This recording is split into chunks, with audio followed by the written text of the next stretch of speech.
कि सबका नेचर, सबका स्वभाव अलग अलग हुआ करता है। किसी को क्रोध आ जाता है, किसी को गुस्सा, किसी को लोभ, किसी को आसक्ति, किसी को तृष्णा, किसी को वासना, कोई किसी को घाटा पहुंचाना चाहता है, कोई किसी को कुछ कहना चाहता है। ये कारण क्या होता है? इसका कारण क्या है? क्या हो सकता है इसका? शिव महापुराण की कथा कहती है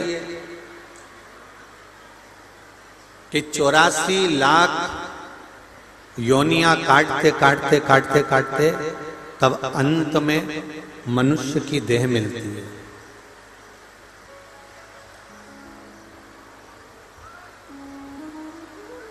तिरासी लाख 99,999 जन्म हम लेने के बाद में अंत में मनुष्य की देह में पहुंचते हैं।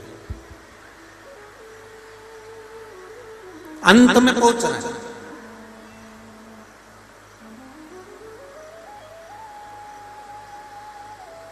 देखिए,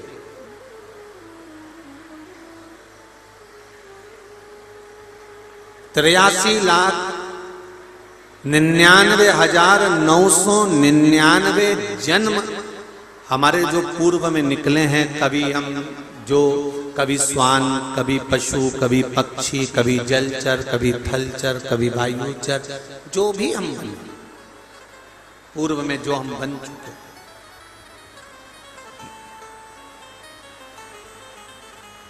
और ना जाने कितने जन्म लेते लेते लेते लेते अंतिम बिंदु 83,99,999 जन्म के बाद आखिरी का जो जन्म मिला है वो मनुष्य की देह मिली है, मानव का शरीर मिला है।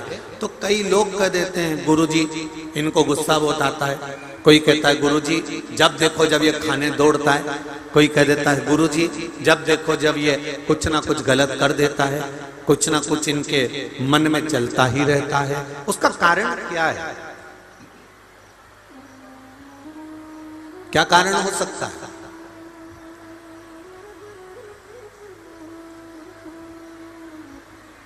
किस कारण से ऐसा हो सकता है?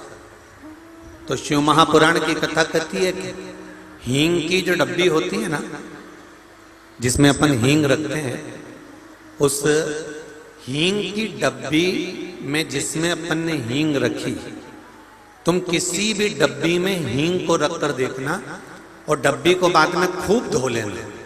अच्छे से धोने के बाद खूब साफ कर लेना, सरफ से, साबुन से, शैम्पू से, तुम्हारी मर्जी पड़े विम से उस डब्बी को खूब धो लो।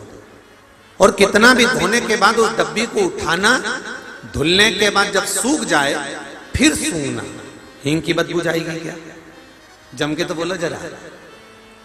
जितने लोग पीछे तक बैठे सब जम के बोलो, हींग की बदबू जाएगी? नहीं जाएगी। हींग की बदबू, हींग की खुशबू उस डब्बी में रहेगी, भले थोड़ी रहे, थोड़ी मात्रा में रहे, चाहे एक अंश रहे, पर हींग की खुशबू, हींग की बदबू उस डब्बी में रहती ही है। उसी तरह जो पूर्व में हम जन्म लेकर आए हैं, कभी हम श्वान बन गए, कुत्ता बन गए, कभी हम गधा बन गए, घोड़ा बन गए, कभी हम छिपकली बन गए, कभी हम शेर बन गए, कभी हम जो बनना हिरण, कभी लोमड़ी, हम जितने जन्म लेकर आए हैं उस जन्म की थोड़ी ना थोड़ी गंध इस शरीर में रहती जरूर है, ये निश्चित है। इसको कोई मिटा नहीं सकता, इसको कोई मिटा नहीं सकता। ये थोड़ा ना थोड़ा इस शरीर में अगर कहीं ना कहीं मानव देह प्राप्त करने के बाद भी हम गलत काम कर रहे हैं, मानव देह प्राप्त करने के बाद भी हम गलत जगह पर जा रहे हैं, तो ये अंदाजा हमारे जीवन में रहना चाहिए कि वो हींग की डब्बी को कितना भी धो लो, कितना भी साफ कर लो, पर हींग की डब्बी में हींग की खुशबू आ ही जाती है। उसी तरह ये मनुष्य देह में पूर्व में जो हमारे जन्म हुए, कोई शेर बना था इसलिए आज भी जरा सी लड़ाई होती और शेर जैसा दहाड़ने लगता है, कोई चूहा बना था तो जरा सा विवाद हुआ और वो जाके अंदर छुप जाता है, कोई जरा जरा सी बात में तुम अच्छी जगह जाना चाहते हो पर तुम्हारी बुद्धि तुम्हें गलत जगह पर ले जा रही है, तो ये तुम नहीं जा रहे हो, ये तुम्हारी जो पूर्व समय की सुगंध रह गई है, पूर्व समय के जन्म का जो थोड़ा सा अंश रह गया है, वो अंश हमारे शरीर से हमें गलत जगह पर ले जाता है। तुम नहीं लेकर जा रहे हो, तुम तो बहुत अच्छे। अब बताओ जरा, कितना पानी गिरा, इतनी तेज जलवृष्टि हुई, और अशोक नगर के इतने भक्त जो कथा श्रवण कर रहे हैं, इनकी भाव देखिए, बरसते पानी में खड़े हुए हैं पर अपनी जगह छोड़कर निकलना नहीं चाहते।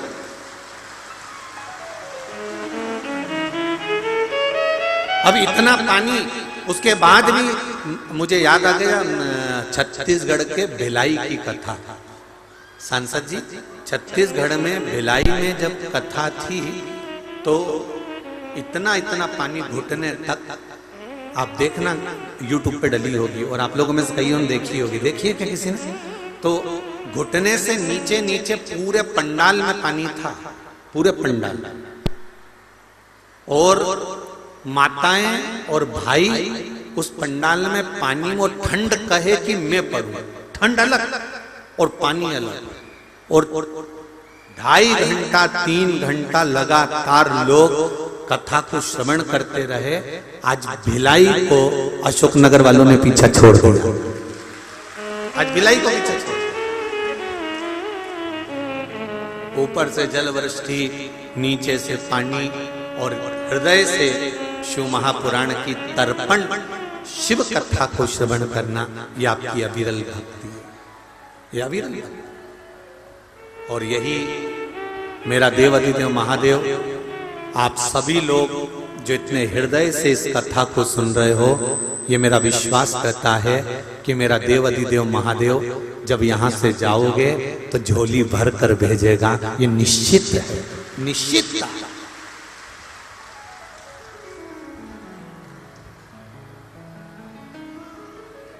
आज हम आशीष से कह रहे थे, और सवेरे जब क्रम चल रहा था बातों का तो हमने कहा कि आशीष, आज मौसम थोड़ा सा पानी का हो रहा है, जलवृष्टि हो सकती है। तो आशीष बोला, गुरुजी श्राद्ध में पानी आने का क्या तत्व है? हमने कहा स्कंद पुराण में लिखा है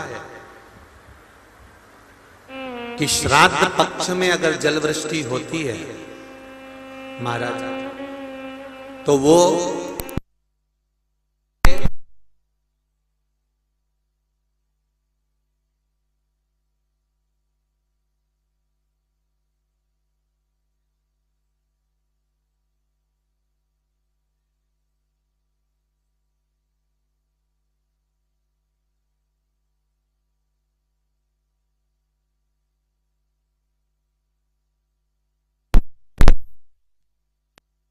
की कथा जो आप सुन रहे हो, आपके पूर्वज पांव धोकर आपको तरबतर कर कर धन और दौलत में विदा हो रहे हैं। यही बाबा की कृपा, ये कृपा है शिव, ये उसकी उदाहरण। और आप भी बस दिल से उससे निवेदन करते रहो, भोला सब दुख काटू मारा, ओ भोला सब दुख काटू मारा, शिव शंकर जपूं तेरी माला, भोले बाबा जपूं तेरी माला, भोला सब दुख काटू मारा। दुख काटो शिव कथा कर। इस शरीर के अंदर थोड़ी ना थोड़ी पूर्व के जन्म की गंध रह जाती है। उसके कारण हमारे भीतर काम, हमारे भीतर अहंकार, हमारे भीतर लोभ, हमारे भीतर थोड़ा सा अहम आ जाता है। हम नहीं भी चाहते तो भी वो आ जाता है।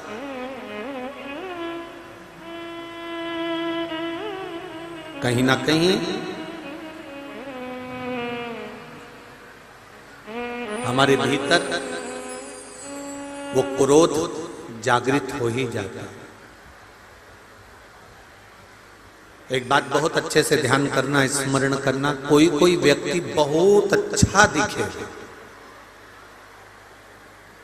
सुन लो आस्था वाले जितने लोग श्रवण कर रहे फेसबुक यूट्यूब पर, और आप भी, कई अच्छे दिखेंगे, पर हो सकता है आपके करीब में आकर, आपके नजदीक आकर आपको काटने का, आपको घात पहुंचाने का क्रम कर दे। हो सकता है। कारण शिवपुराण कहती है वो अच्छा है, उसका व्यवहार अच्छा है, उसका नेचर अच्छा है, सब कुछ ठीक है, पर जो पूर्व समय में लोमड़ी बना था, पूर्व समय में वो लोमड़ी बनकर उसने जो चालाकी कर कर कहीं ना कहीं किसी ना किसी रूप में घात पहुंचाया था, वो लोमड़ी का थोड़ा ना थोड़ा अंश हो सकता है उसके शरीर में रह गया, इसलिए वो आपको भी कहीं ना कहीं घात पहुंचा। तो शिव कथा एक बात कहती है,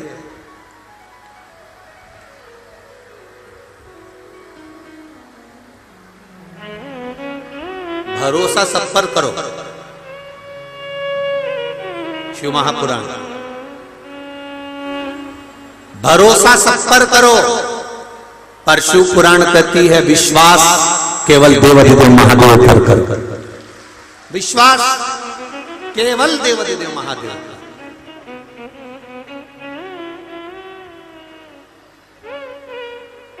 वो जीवन बीमा निगम वाले कहते हैं, और बीमा करने आते हैं तो बोलते हैं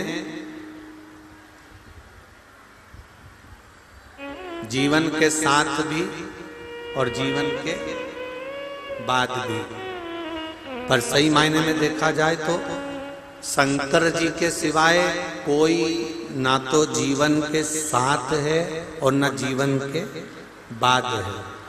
मरने के बाद पूरा परिवार तुमको शमशान में छोड़कर आ जाएगा, अकेले चिता पर हड्डियां चटर चटर कर रही होगी और आग लग रही होगी, कोई बचाने वाला नहीं आएगा, कोई।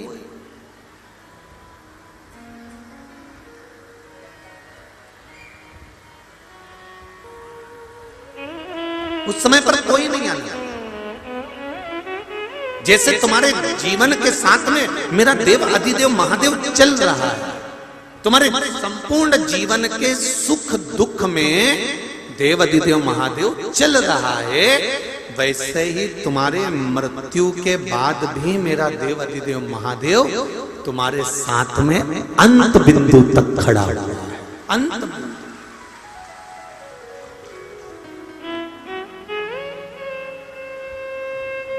जितनी भी माताएं खड़ी हुई हैं उनसे निवेदन है, बहुत अच्छी है, आप बैठते चले जाओ, थोड़ा थोड़ा जगह बनाकर अगर बैठते चले जाओगे तो एक आनंद का अनुभव होगा आपको।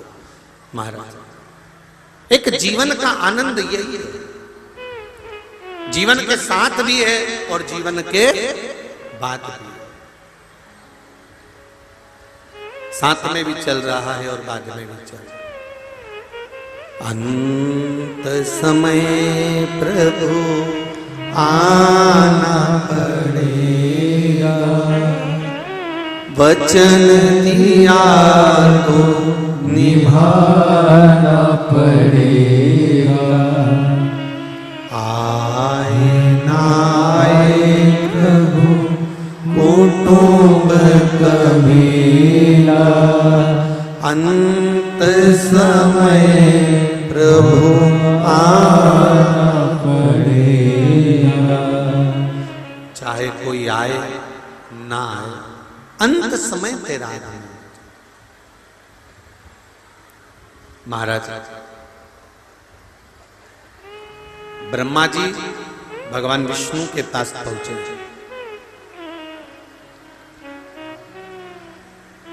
और भगवान विष्णु ने ब्रह्मदेव को देखा। अचानक आज ब्रह्मा जी आए हैं, कारण क्या है? एकदम अचानक आज ब्रह्मा जी आ कैसे गए, क्यों आए? कहा महाराज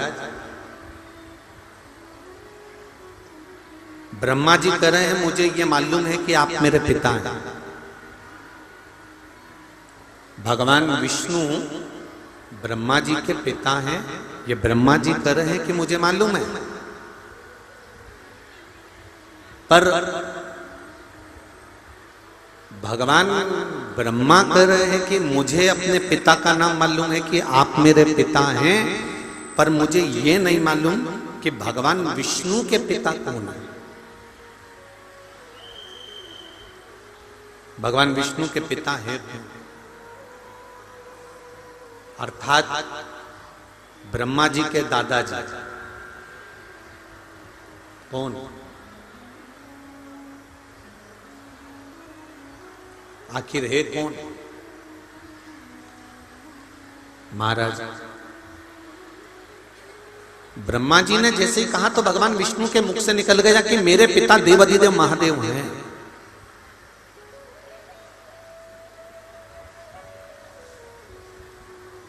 मेरे पिता कोई दूसरे नहीं, देवाधिदेव महादेव मेरे पिता हैं।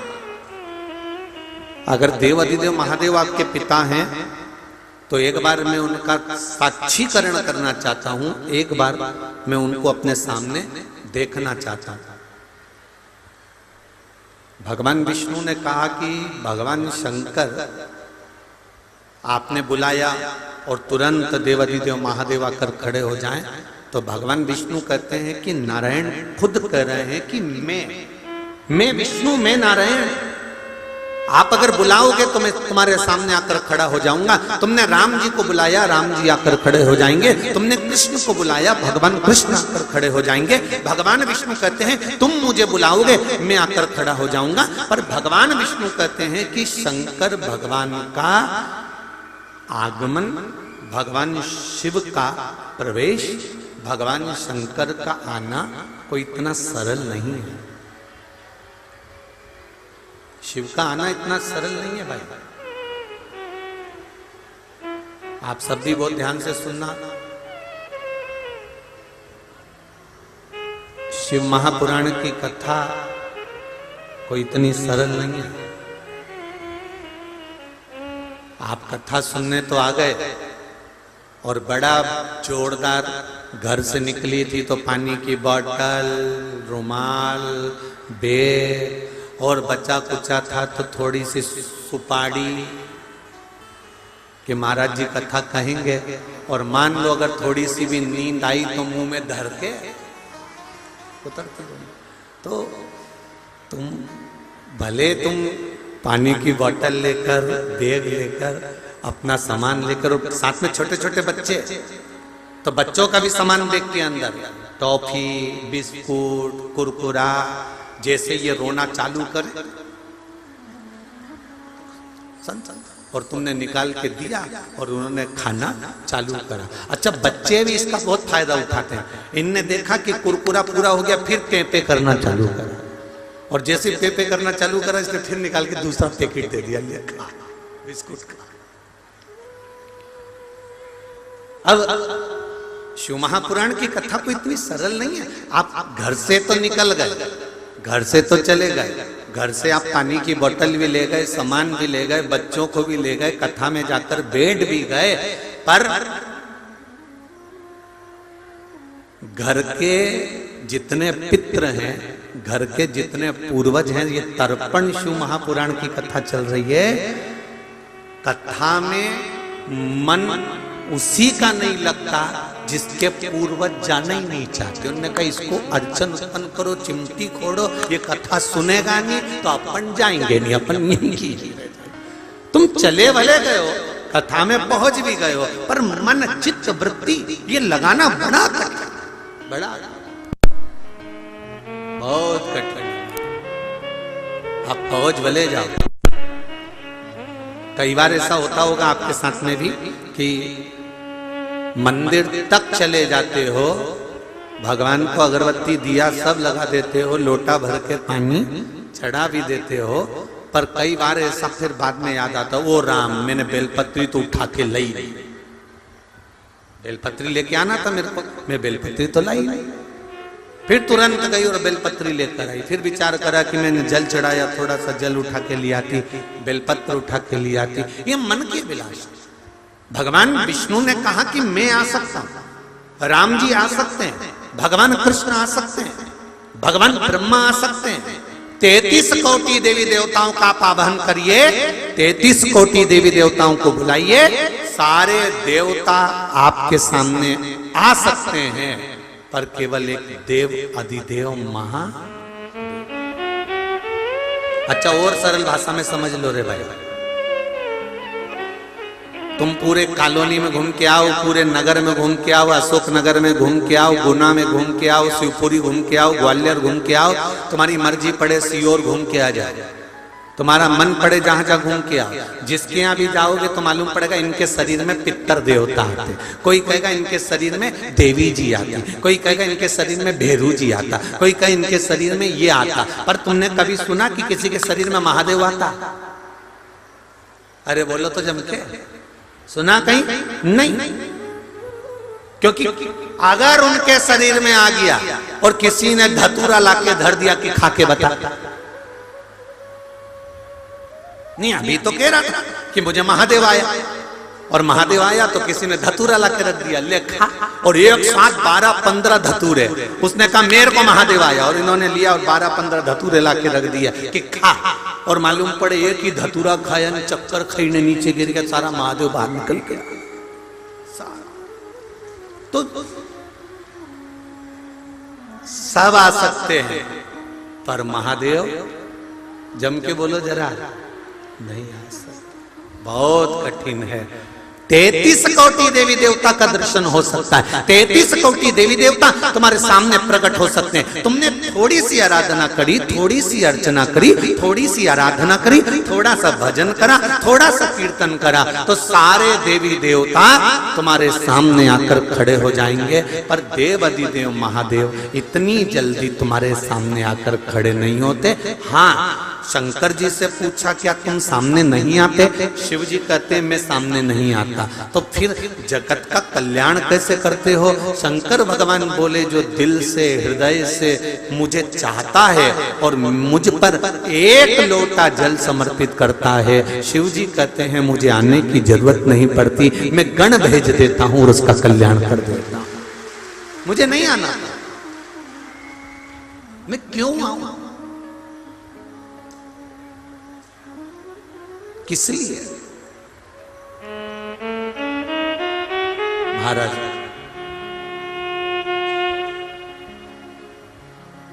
सत्यम शिवम, जम के बोलो, सुंदरम।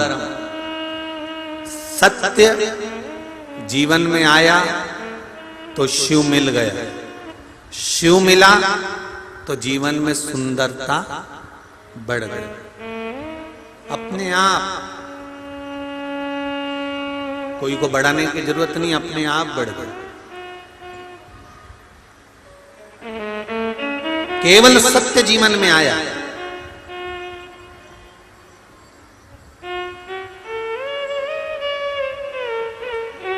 शिव कथा कह रहे हैं। ब्रह्मा जी ने कहा मुझे आपके पिताजी भगवान शंकर को देखना, मुझे शिव को देखना, देवाधिदेव महादेव को देखना।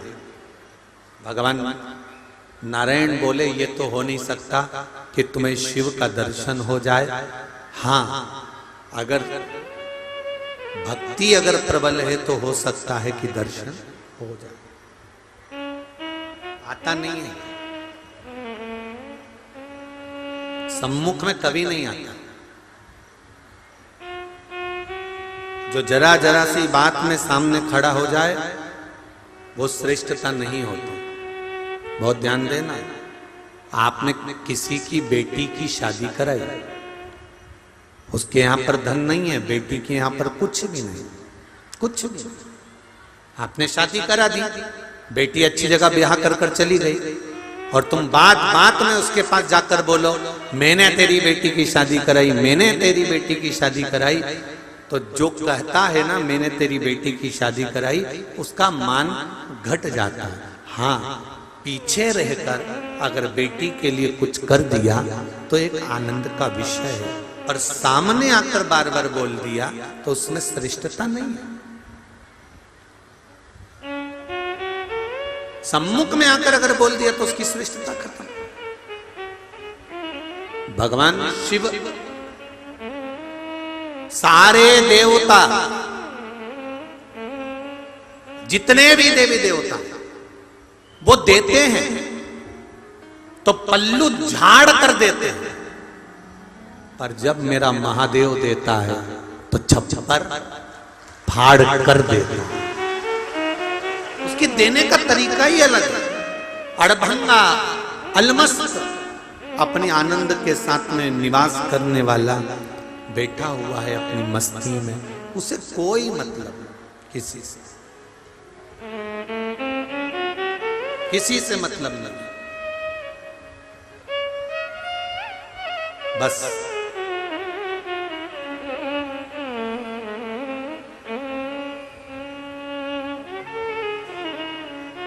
आपकी जो भक्ति है, आपका जो स्मरण है, आपका जो मंत्र जाप है, आपका जो नाम जाप है, उससे जो मिलता है, मेरा शिव इतना दे देता है कि आपको किसी के आगे हाथ फैलाना नहीं पड़ता। अभी सालासर जी में कथा थी तो एक बात कही थी,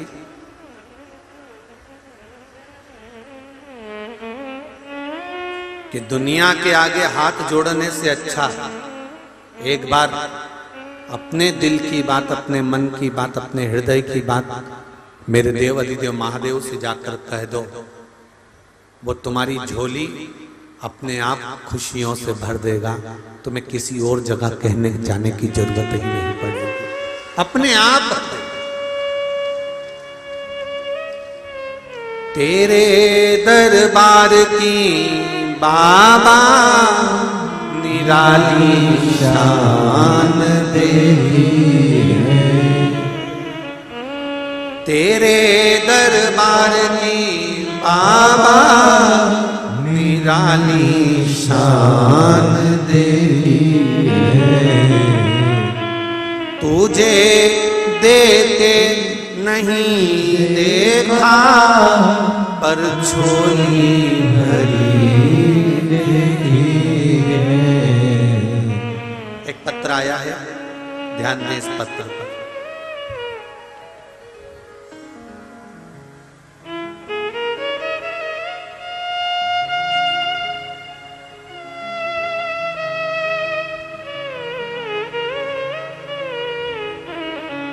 श्रीमती निधि शर्मा, रविंद्र जी शर्मा, मधुबन गार्डन के सामने वार्ड नंबर 2 अशोक नगर से हैं। कहीं बैठी हो तो हाथ हिला। आप ही हैं? दोनों हाथ हिला दो एक बार। हर हर महादेव। गुरुदेव, मैं एक लोटे जल का क्या बखान करूं, क्या वर्णन करूं गुरुदेव। मेरा 12 साल पहले गाड़ी में एक्सीडेंट हो गया था, जिससे मेरे ब्रेन, दिमाग में इन्फेक्शन आ गया और ब्लड दिमाग में जम गया, सिर में जम गया। 12 साल से डॉक्टर ने कहा था कि तुम्हारी गोली दवाई जीवन भर चलेगी। 12 साल से गोलियां दवाइयां खा रही थी, जो बहुत महंगी थी, जिससे मैं बहुत दुखी थी। गुरुदेव जी, जनवरी 2022 में आपकी मुखारविंद से श्री शिव महापुराण की कथा सुनी। कौन से महीने में सुनी है? जनवरी 2022 में। आपके द्वारा बताया गया उपाय फुलेरा दूज का, एक धतूरे का प्रयोग, पशुपतिनाथ का व्रत ये करना प्रारंभ करा। और हम ये व्रत करते करते डॉक्टर के चेकअप कराने के लिए भोपाल जाने लगे। तो मन आया कि एक बार कुबेरेश्वर धाम चले जाएं। सीहोर कुबेरेश्वर धाम पहुंचे, वहां शंकर कंकर की पूजन करे, रुद्राक्ष लिया, वहां से आए और बाबा कुबेरेश्वर धाम को नमन करके विनती कर कर कहा, बाबा हम एमआरआई कराने के लिए वापिस जा रहे हैं, डॉक्टर ने बुलाया है, आप कृपा कर देना। डॉक्टर के पास एमआरआई कराने के लिए गए तो डॉक्टर चकित रह गया। जब हम डॉक्टर चकित रह गया और कहने लगा कि अब तुम्हारे सिर में जो ब्लॉकेज थी वो ब्लॉकेज एक बार अगर आ जाती है तो जिंदगी भर रहती है और गोलियां भी जिंदगी भर खाना पड़ता है, पर अब तुम्हारे सिर में वो ब्लॉकेज नहीं है, तुम्हारी गोली दवाई आज से बंद कर दो। ये शिव है। बैठिए, श्री शिवाय, एक बार हाथ हिला दो दोनों, हर हर, बहुत बढ़िया, बैठे। ये शिव है। तेरी कृपा बिना न हिले एक भी अणु, लेते हैं श्वास तेरी कृपा से तनु तनु। बखान क्या करूं मैं राखों के ढेर का, चपटी भभूत में खजाना कुबेर का। आप हृदय से, चित्त से, मन से शिव से जो कह रहा है उससे मिलेगा जब। अब जरा विचार करिए, वो 12 साल से दवाई खा रहा है और डॉक्टर को हर बार दिखाने जा रहा है, उसमें लिखा है, और हर बार डॉक्टर कहता है ये ब्लॉकेज रहेगा, दवाइयां खाना पड़ेगी, दवाई खाओ। पर एक विश्वास मेरे शंभू का, एक विश्वास मेरे शंकर का और एक विश्वास मेरे देवाधिदेव महादेव पर करा तो वो 12 साल से चल रही गोली दवाई भी बाबा ने बंद करा दी। ये शिव कृपा है, ये उसकी उदारता। कहो आप दिल से, ऐसे ही मत जाओ शिव महापुराण की कथा में कि हमें टाइम पास करने जाना है। ऐसे ही नहीं जाओ शिव महापुराण की कथा में कि हमें भीड़ बढ़ाने जाना। ऐसे ही मत जाओ शिव महापुराण की कथा में कि हमें कहीं किसी ने बुलाया होगा तो हमें जाना। नहीं, शिव महापुराण की कथा में, इस मंडी प्रांगण में आप अगर पांव रखे हो और शिव महापुराण की कथा, भले पानी गिर रहा, जल वृष्टि हो रही, धूप पड़ रही, गर्मी पड़ रही, ठंड पड़ रही, पर आपने दिल लगाकर अगर शिव महापुराण की कथा को सुना है तो केवल कथा नहीं है, शंकर भगवान तो कुबेर का भंडार लुटाने के लिए बैठता है, वो लुटा हो सकता है। आप हृदय से सुने, उसको धारण करें, अपनी चित्तवृत्ति में उतारें। ब्रह्मदेव, भगवान शंकर का दर्शन नहीं हो सकता, ब्रह्मा जी ने कहा फिर शिव का दर्शन कैसे होगा? मैं जानना चाहता हूं आपके पिता कौन हैं? ब्रह्मा और भगवान विष्णु ने एक पर्वत को घुमाना प्रारंभ करा। पर्वत को घुमाते घुमाते एक आकृति, अग्नि का एक खंभ प्रकट हो गया। अग्नि का जब खंभ प्रकट हुआ तो उसमें से आवाज आई, मैं शिव हूं। और ये प्रथम शिवलिंग का निर्माण ब्रह्मा और विष्णु ने करा। सबसे पहला शिवलिंग ब्रह्मा और भगवान विष्णु ने बनाया। जो देखा ब्रह्मा जी ने कि शिवलिंग तो इतना बड़ा, शंकर भगवान का स्वरूप इतना बड़ा, तो इनके चरण कहां होंगे और इनका शीश कहां होगा?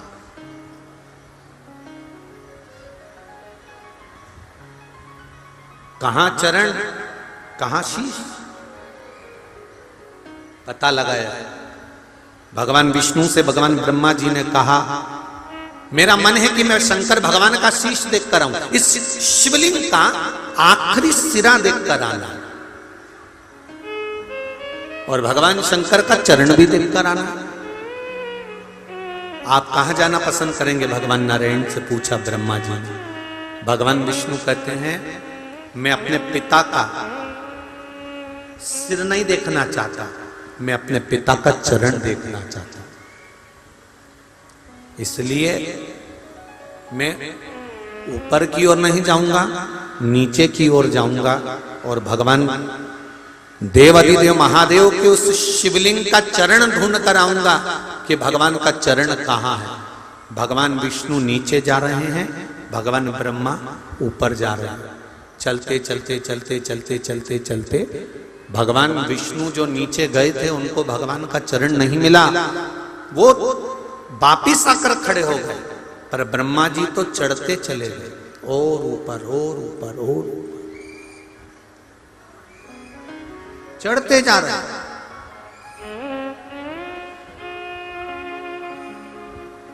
बहुत ऊपर ब्रह्मा जी पहुंच गए,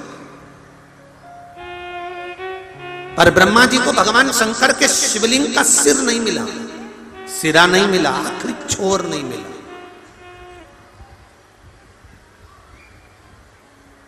ब्रह्मा जी ने विचार करा और भगवान विष्णु को चरण मिल गए होंगे और मुझे सिर नहीं मिला, मेरी हंसी उड़ जाएगी। ऐसे दुनिया में कई लोग हैं,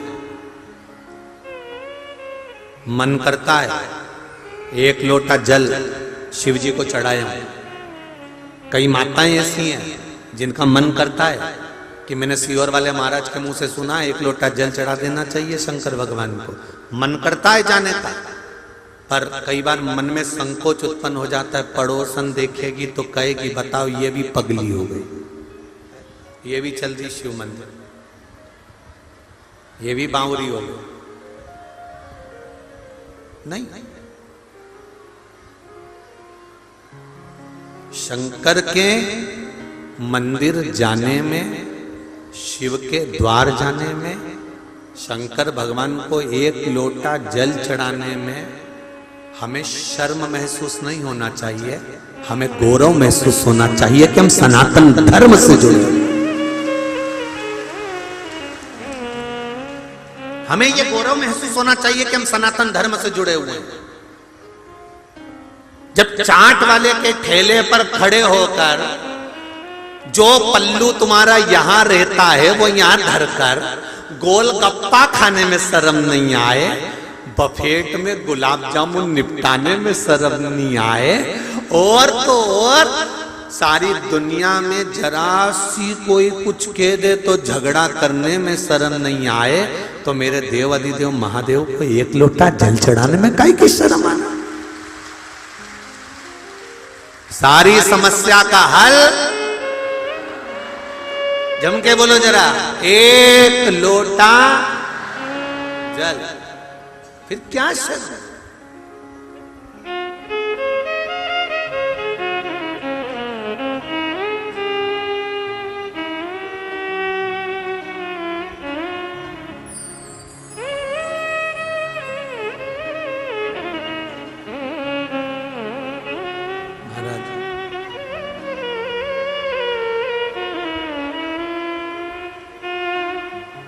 कहते हैं ना, भोले मेरे भोले रे, एक लोटा जल मेरा भूल नहीं जाना रे। महाराज, एक लोटा जल जो हमने शिव को समर्पित करा है वो भले किसी भी भाव से करा, किसी भी भाव से, उसका फल मिलता जरूर है। आप में से कितने लोग हैं जो भगवान शंकर के मंदिर में एक लोटा जल चढ़ाने जाते? जरा हाथ उठाओ। सब जाते हो? रखिए रखिए, हर हर। बहुत बढ़िया, जाना चाहिए, और बिना संकोच के, बिना शर्म के, बिना संकोच और बिना शर्म। और फिर कह रहे हैं, जिस मंदिर में कोई नहीं जाए उस मंदिर में तुम जाओ। ये मत इंतजार करना कि पंडित जी झाड़ू लगाएंगे कि पंडित जी मंदिर को साफ करेंगे। आप दिल से मंदिर में जाकर थोड़ी सफाई करना प्रारंभ कर दो। काम धंधा नहीं चल रहा, व्यापार नहीं चल रहा, नौकरी नहीं लग रही, तब तक मेरे देव अधिदेव महादेव की थोड़ी सी नौकरी बजाना चालू कर दो, वो तुम्हारा हाथ पकड़कर कहीं ना कहीं लगा ही देगा। अब करो उससे विनती,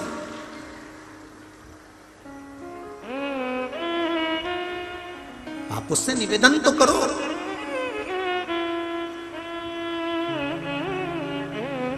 कोई एकांत में शंकर भगवान का मंदिर है जहां कोई नहीं जाता, वहां तुम जाना चालू कर। वैसे तो अब कहीं का मंदिर बच्चा नहीं होगा ऐसा कि जहां कोई नहीं जाता होगा।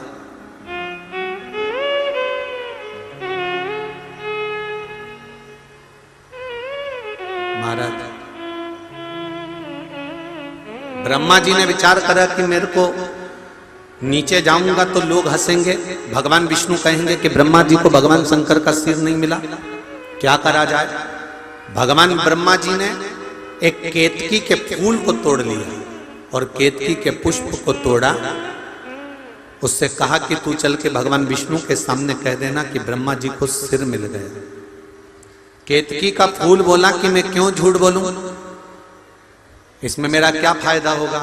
ब्रह्मा जी ने कहा मैं सारे देवी देवताओं पर तुझे चढ़वाऊंगा और तुझे सुगंधित बना कर रखूंगा। ठीक है। अब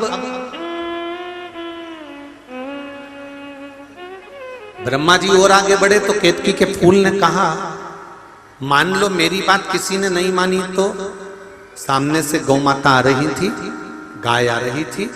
गौ माता को देखा ब्रह्मा जी ने और गौ माता को रोक कर कहा गौ माता आप हमारे साथ नीचे चलिए, भगवान विष्णु के सामने कह देना कि ब्रह्मा जी को भगवान शंकर का सिर मिल गया। गाय ने कहा मैं झूठ क्यों बोलूं, झूठ बोलने में मेरा क्या फायदा।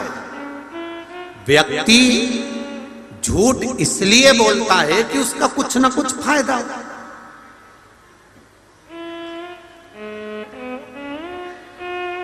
मैं झूठ क्यों बोलूं, तो कहा घर में सबसे पहली रोटी बनेगी तो गौ माता तुझे प्राप्त हो। एक रोटी के चक्कर में गौ माता ने झूठ बोल दिया। और यहां पे भी बहुत सारी गौ माता बैठी हैं जो दुकान पे बैठकर एक रोटी के चक्कर में दिन भर झूठ बोलती है। दिन भर एक रोटी के चक्कर।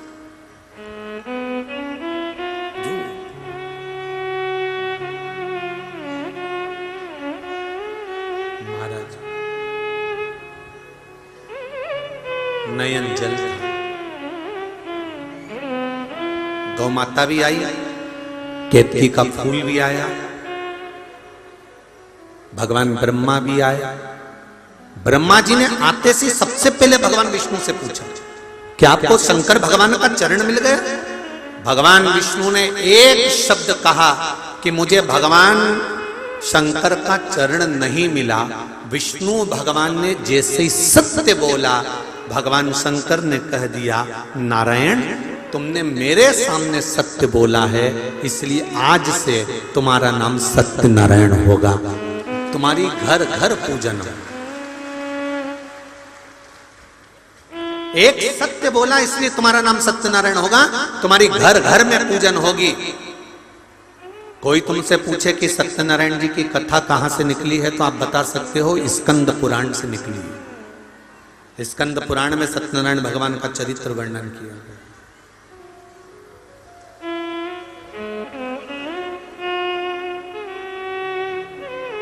कितने लोग हैं जिनके यहां सत्यनारायण भगवान की कथा होती है, कभी तो हुई होगी, हुई है। चलो रखो, सत्यनारायण भगवान की कथा कौन सी है। पंडित जी जब भी कथा सुनाते हैं उसमें 5 अध्याय सुनाते हैं। बोलो, पहला अध्याय सुनाया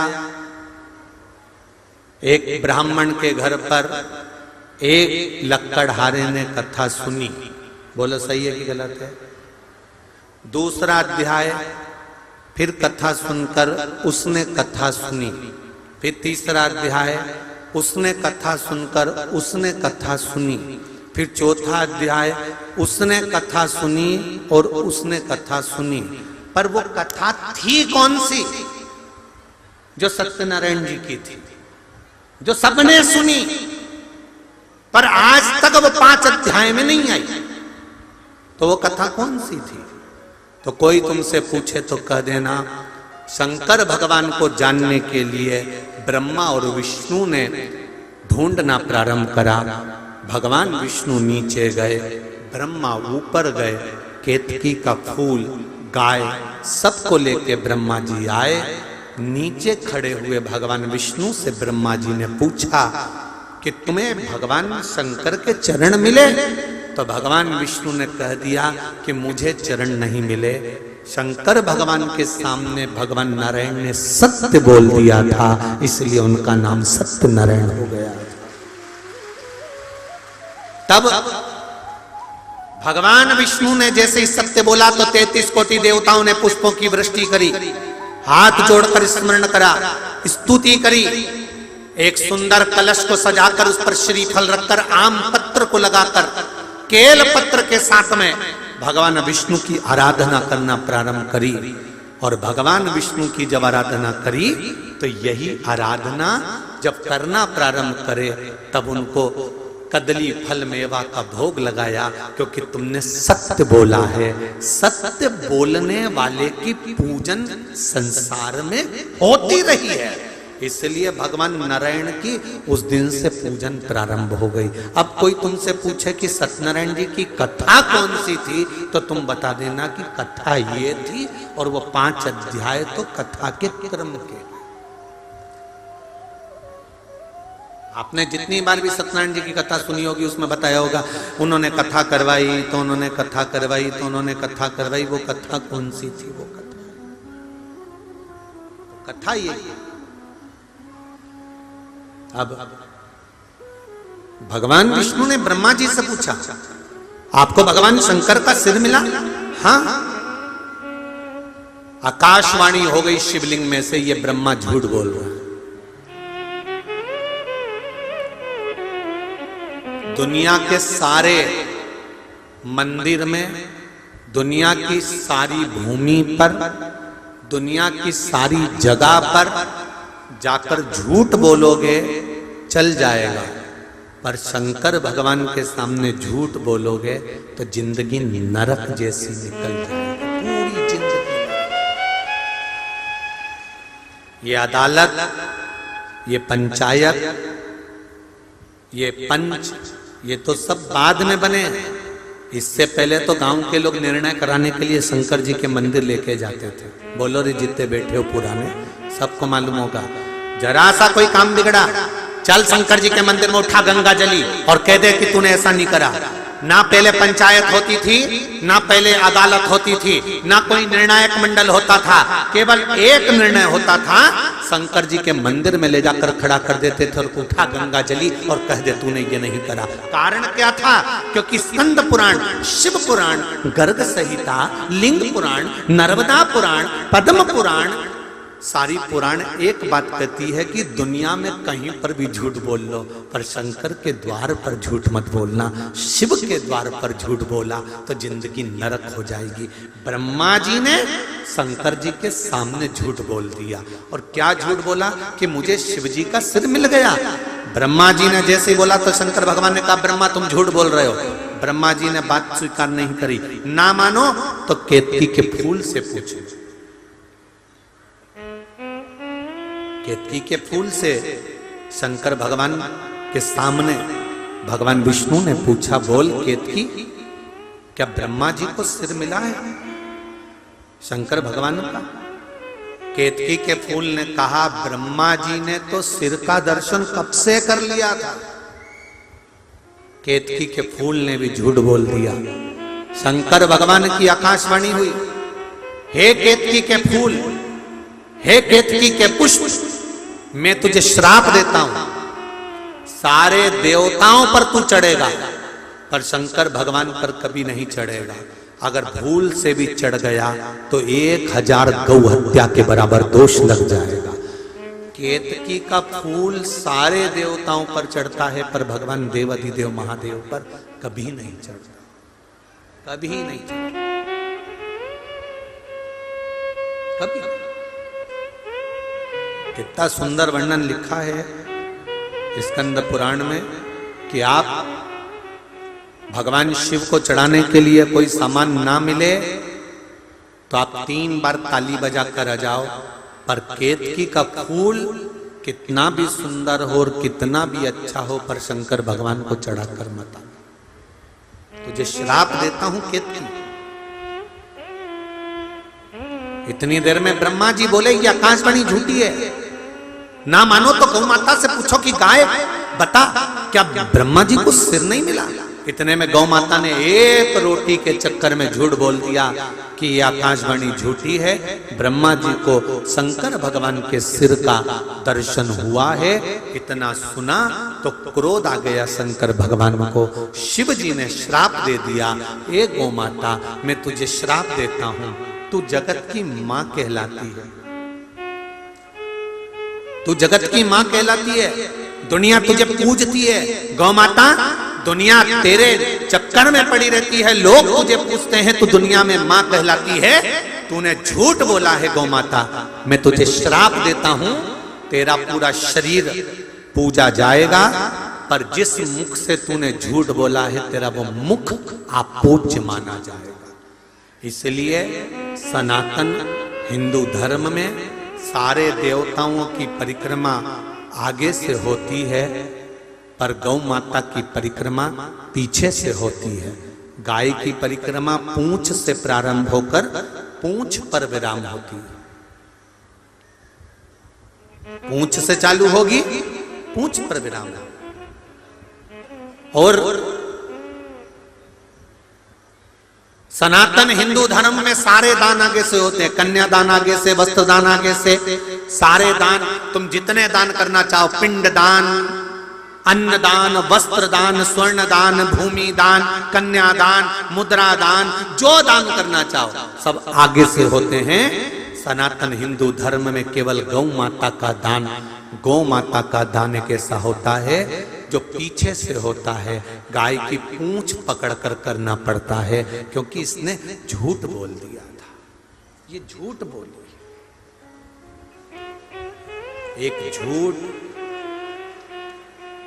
एक झूठ व्यक्ति को कहां लाकर छोड़ दिया। ब्रह्मा जी नहीं माने, ब्रह्मा जी ने फिर कहा यह आकाशवाणी झूठी है। भगवान शिव को क्रोध आ गया, शंकर भगवान ने पैर के नख को तोड़ा और नख को तोड़कर फेंका।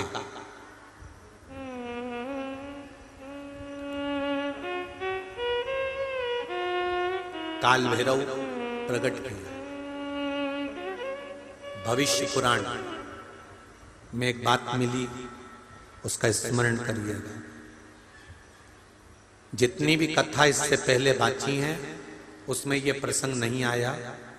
आज ये प्रसंग आपके बीच में आया है, तो थोड़ा ध्यान लगाकर सुनना। आस्था चैनल वाले भी जितने सुन रहे हैं और जितने फेसबुक यूट्यूब पर सुन रहे हैं और जितने इस अशोक नगर की पावन धरा पर सुन रहे हैं। भविष्य पुराण कहती है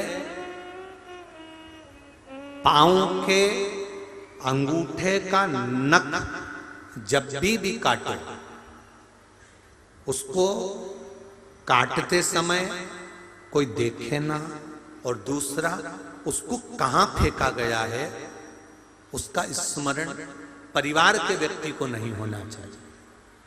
कारण भविष्य पुराण कहती है हमारे पैर के नख का अंगूठा का नख, पैर का जो अंगूठा है उसका जब हम नख काटते हैं और काटकर हम उसको फेंकते हैं, उस पर से जितने मनुष्य, जितने जीव निकल कर जाते हैं, जितने जीव निकल कर जाएंगे, जितने मनुष्य निकल कर जाएंगे शरीर में, उतने मनुष्यों को गिन लीजिए और उतने रोग इस मानव के शरीर में मृत्यु के पहले आते ही हैं। ये निश्चित है, भविष्य पुराण के अंतर्गत लिखा। कई लोगों को बड़ा शौक रहता है पाँव के नख काटने का, या माताएं तो हमेशा लगी रहती 24 घंटा वाइद घसने में है। तो निवेदन है कि आप पाँव के नख काटो, मना नहीं है, पर उस पाँव का नख अगर कटा हुआ है, अंगूठे का नख अगर कटा हुआ है, उस अंगुष्ठ के कटे हुए नख को तुम कहीं गटर में, नाली में, कहीं किसी ऐसी जगह पटको जिस पर किसी का चरण ना आकर पड़े। जितना अगर कोई बच्चा, कोई बूढ़ा, कोई व्यक्ति उस नख पे से निकल कर जाएगा, उतना शरीर में मरने से पहले जितने लोग लांग कर गए हैं उतना शरीर में रोग आएगा, ये निश्चित है। उस रोग को काटने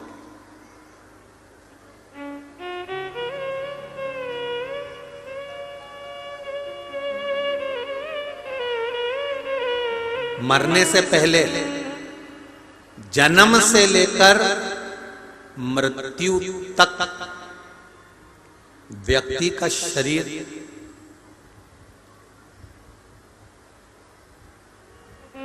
हर 10 वर्ष में बदल जाता है। 7 बार मृत्यु से पहले यह मानव का शरीर बदलता है।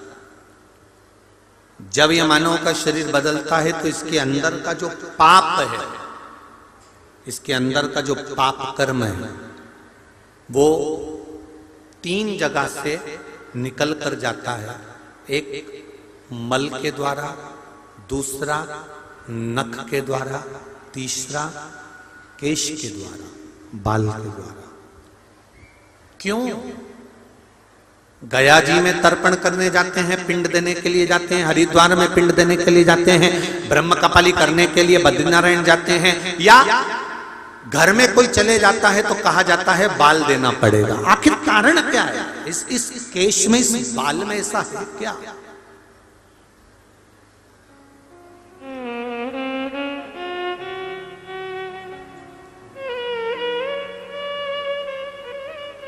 नखून काटोगे तो दर्द नहीं होगा, चमड़ी के पास से काटोगे तो चमड़ी में दर्द होगा, पर नखून बड़ा है उसको काट कर देखना, दर्द नहीं होगा। बाल चमड़ी के पास से काटोगे तो दर्द होगा, पर बाल वैसे ही काटोगे तो दर्द नहीं होगा, क्योंकि पाप कृत्य में जो लिप्त होता है उसको जब नष्ट करा जाता है तो उसमें दर्द का भान नहीं होता, उसमें दर्द का कण नहीं। महाराज शिव जी ने अपने पैर के अंगूठे का नख तोड़ा, फेंका, काल भैरव प्रकट हो गया। काल भैरव ने अपने अंगूठे का नख तोड़कर जो फेंका तो ब्रह्मा जी का सिर कट गया। ब्रह्मा जी का कटा हुआ सिर लुढ़कते लुढ़कते लुढ़कते लुढ़कते गया तो भी ब्रह्मा का मुख से झूठ ही निकल रहा था। बार बार ब्रह्मा जी कह रहे थे ये आकाशवाणी झूठी है, ब्रह्मा झूठ बोलते हुए जा रहे थे। ब्रह्मा जी के सिर कटने से जो रक्त निकला, रक्त से एक नदी प्रकट हो गई जिसका नाम कर्मनाशा है। कौन सी नदी है? कर्मनाशा। इलाहाबाद से काशी के बीच में, ये लखनऊ आदि के पास में से होती हुई कर्मनाशा नदी बहती है। यूपी गवर्नमेंट ने, उत्तर प्रदेश सरकार ने इस नदी के चारों तरफ बड़े बड़े बोर्ड लगा कर रखे हैं, ये कर्मनाशा नदी है, इसमें हाथ मत धोना, ये कर्मनाशा नदी है, इसमें नहाना नहीं। भारत की भूमि पर केवल एक नदी है कर्मनाशा, जिसमें कुत्ता भी पानी नहीं पीता, कोई पक्षी अपनी चोंच नहीं डालता। केवल कर्मनाशा ऐसी नदी है जिसमें कोई जीव जाना नहीं चाहता, क्योंकि ये ब्रह्मा जी के रक्त से बनी है।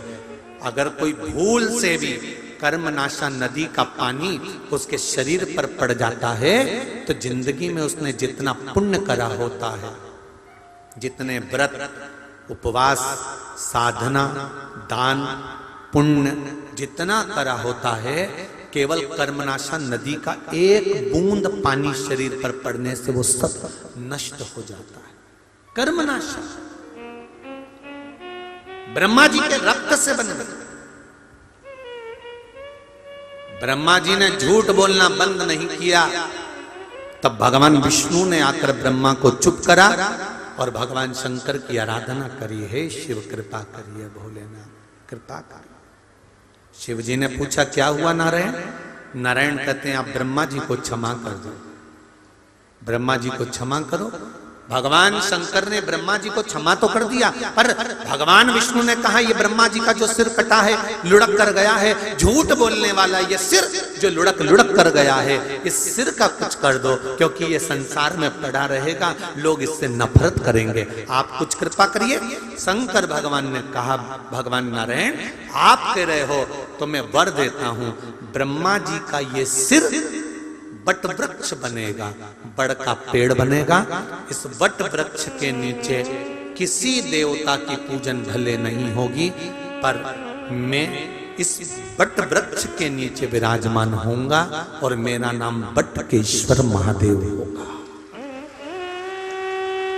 मेरा नाम बटकेश्वर महादेव। सुनो ब्रह्मा जी, मैंने तुम्हारे सिर को सही कर दिया, बड़ का पेड़ बना दिया, अब आप संसार के लोगों के लिए कुछ वर प्रदान करो जिससे जीवों का कल्याण हो। जीवों का कल्याण। आज अगर यादव परिवार कथा करवा रहा है,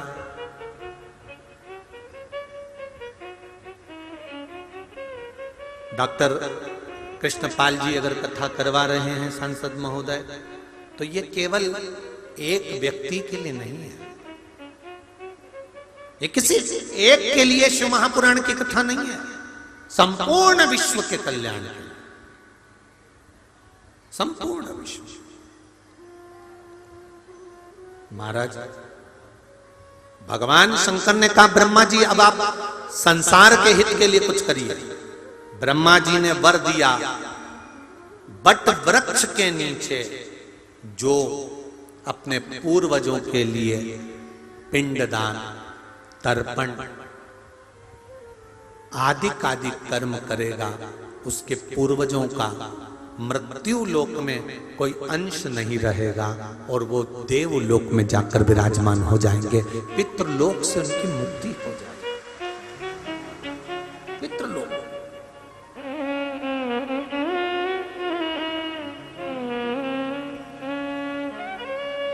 दुनिया का सबसे सुंदर लोक है पितृलोक। जितना बैकुंठ सुंदर है, जितना गौलोक धाम सुंदर है, उससे भी ज्यादा सुंदर है पितृलोक, जहां पर हमारे पूर्वज हमारे पितृ रहते हैं। सबसे सुंदर।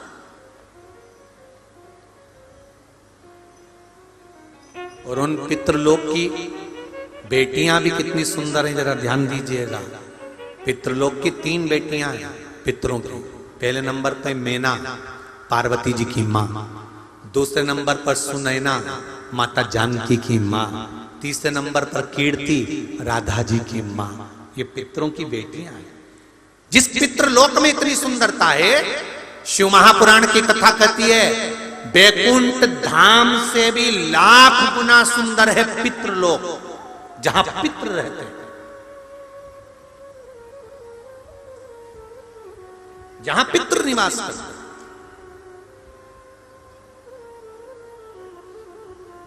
बहुत सुंदर था पितृलोक। और पितरों के देवता आर्यमा, माता अदिति के पुत्र, वो भी बड़े सुंदर। काय पे बैठते हैं? कौवे पर। दुनिया का सबसे सुंदर पक्षी, वो तो राष्ट्रीय पक्षी मोर को बना दिया, नहीं तो दुनिया का सबसे सुंदर पक्षी अगर कुछ था तो कौवा था। दुनिया का सबसे सुंदर पक्षी, एकदम सफेद। बगुले और हंस भी उसको देखकर जलते थे, इतना सुंदर था कौवा। इतना मीठा बोलता था कौवा कि उसकी वाणी निकलती थी तो कोयल को भी ईर्ष्या होती थी, इतना इतना मीठा कौवा बोलता था वो। तो एक बार ब्रह्मा जी ने यज्ञ करा, गया जी, और उस यज्ञ को करने के लिए ब्रह्मदेव ने कहा, तुरंत कौवे को बुलाया, आर्यमा स्वामी को बुलाया कि मैं पितरों के उद्धार के लिए एक यज्ञ कर रहा हूं। आर्यमा स्वामी ने कहा बिल्कुल करिए, आपके वाहन कौवे की मुझे जरूरत है, ये लीजिए। कौवे को कहा जाओ, ब्रह्मा जी ने आपको बुलाया। ब्रह्मा जी ने कहा कौवे, बैकुंठ के पीछे वाले द्वार पर कहीं अमृत का कलश छुपा हुआ है, तू बड़ा विद्वान है, तू जा सकता है, अमृत ला सकता है, पर मेरा निवेदन है कौवे, तू अमृत को लेकर मत आना, तू केवल अमृत का पता लगा कर आना कि अमृत रखा कहां। कौवा उड़ते उड़ते गया, उड़ते उड़ते गया, कई दिन कौवे को अमृत ढूंढते ढूंढते हो गए, पर अमृत नहीं मिला। कौवा थक गया।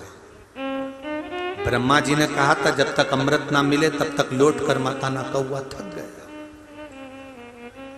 आर्यमा स्वामी से पूछा, स्वामी आप मेरे सेठ हैं, आप स्वामी हैं, आप बताओ अमृत कहां रखा है। आर्यमा स्वामी ने कहा मुझे मालूम होता तो मैं अमृत तुझे पहले बता देता। कौवे से कहा तुम ढूंढो। कौवा एकदम सफेद मीठी वाणी बोलने वाला उड़ते उड़ते उड़ते उड़ते सारे लोकों में घूम कर आ गया। मृत्यु लोक में आया, शिव की आराधना करी। आप बताओ अमृत कहां रखा है। शंकर जी ने इशारा कर दिया, तुम कैलाश के पीछे जाओ, और उस कैलाश के पीछे उत्तराखंड का जो आनंद है वहां देव शिखर है।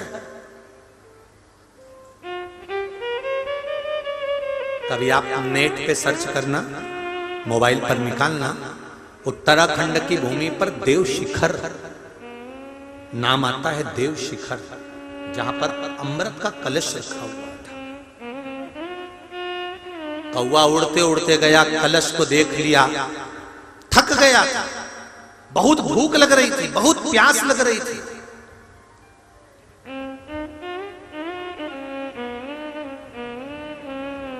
कौवे ने उस अमृत के कलश को देखा और उसमें से थोड़ा सा अमृत मुख में चोंच में रख लिया। चोंच में रखा, आया, ब्रह्मा जी से कहा प्रभु अमृत वहां रखा हुआ है। ब्रह्मा जी गए, अमृत का कलश लेकर आए। जैसे ही अमृत के कलश में से अमृत निकालकर ब्रह्मा जी गयासुर की छाती पर मलने लगे यज्ञ करने के लिए। इतनी देर में कौवे ने कह दिया ये अमृत को तो मैंने झूठा कर दिया। ब्रह्मा जी को क्रोध आ गया। क्रोध आते से ही ब्रह्मदेव ने कहा, रे कौवे तेरी बुद्धि काली है, जा मैं तुझे श्राप देता हूं कि तेरा स्वरूप गोरे से काला हो जाए, और तूने अमृत को झूठा करा है, इसलिए मैं श्राप देता हूं कि तेरी वाणी कर्कश हो जाए, तेरी वाणी बेकार हो जाए। दुनिया का सबसे सुंदर पक्षी था कौवा, दुनिया का सबसे मीठा बोलने वाला पक्षी था कौवा, जिस पर पितरों के देवता आर्यमा बैठते थे, और पितरों के देव आर्यमा बैठकर अपने अपने पूर्वजों को उनके द्वार तक 16 श्राद्ध में पहुंचाते थे। 16 श्राद्ध।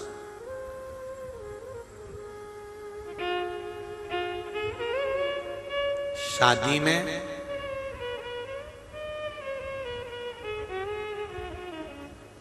जब मंडप बनता है, आम के पत्ते, जामुन के पत्ते, बांस लगाकर जब मंडप बनाया जाता है, उस मंडप में जो मानक खंभ लगता है, उस मानक खंभ के अंदर जो चिड़िया लगती है,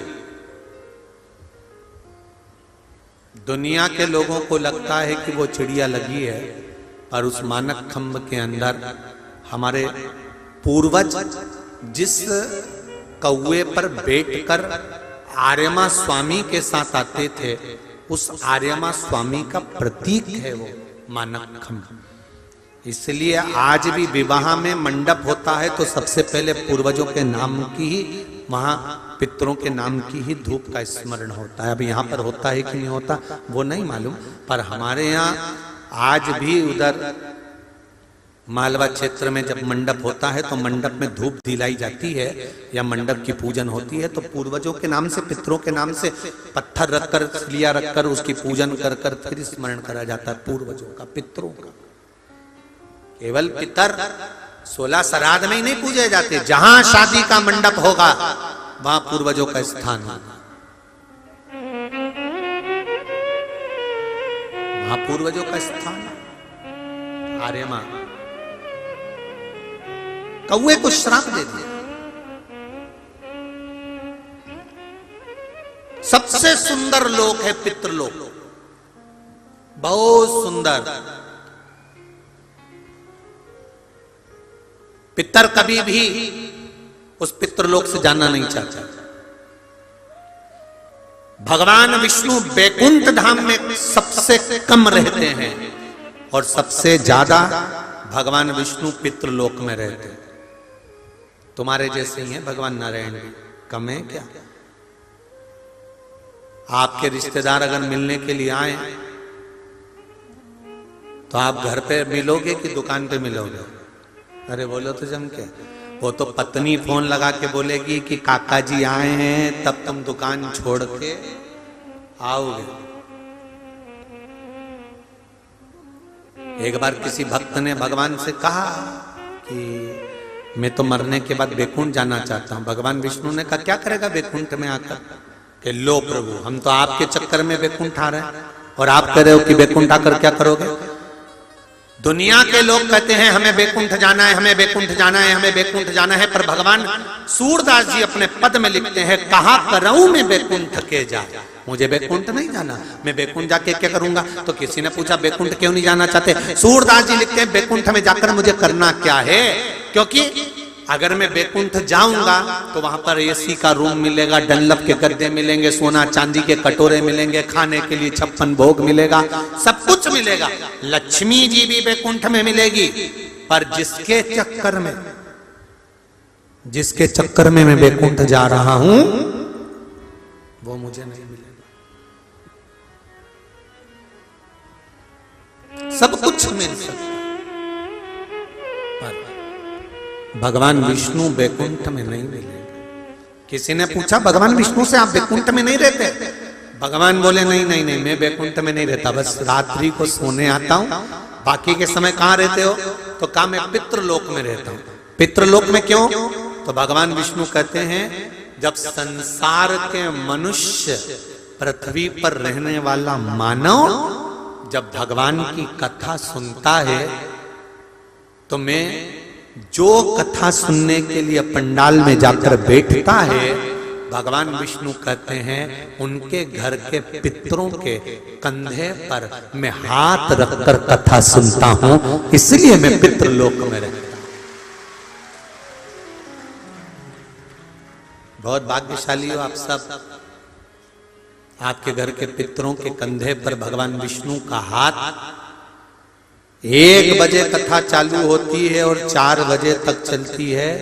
1 बजे से 4 बजे तक पितृलोक में भगवान विष्णु हम सब के पितरों के कंधे पर हाथ रखकर बैठते हैं कि तुम्हारे बच्चे शिव महापुराण की कथा करवा रहे हैं, तुम्हारे बच्चे शिव महापुराण की कथा करवा रहे हैं, तुम्हारे बच्चे भजन गा रहे हैं, तुम्हारे बच्चे पुण्य कर रहे हैं, तुम्हारे बच्चे सत्कर्म कर रहे हैं। ये हमारे घर के पितरों के कंधे पर भगवान विष्णु का हस्त कमल होता है। 3 घंटे आप कथा में रहते हो तो 3 घंटे मेरे नारायण आपके पितरों के कंधे पर हाथ रखकर आपको आशीर्वाद देते हैं। आशीर्वाद, पितृ बड़े खुश होते हैं, बहुत खुश। एक कथा आती है ना, एक रहनी नाम की एक बहन थी, उसका भाई था रहू। क्या नाम है? रहू।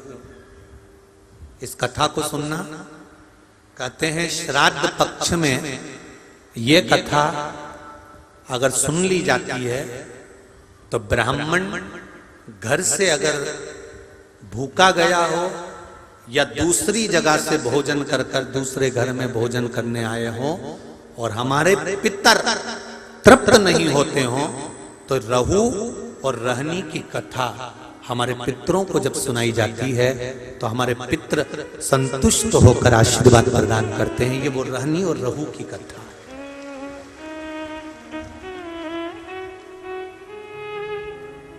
बहन का नाम है रहनी और भाई का नाम है रहू। बड़ी सुंदर कथा।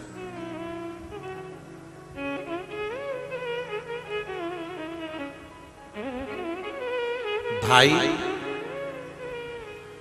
बहन की शादी हो गई,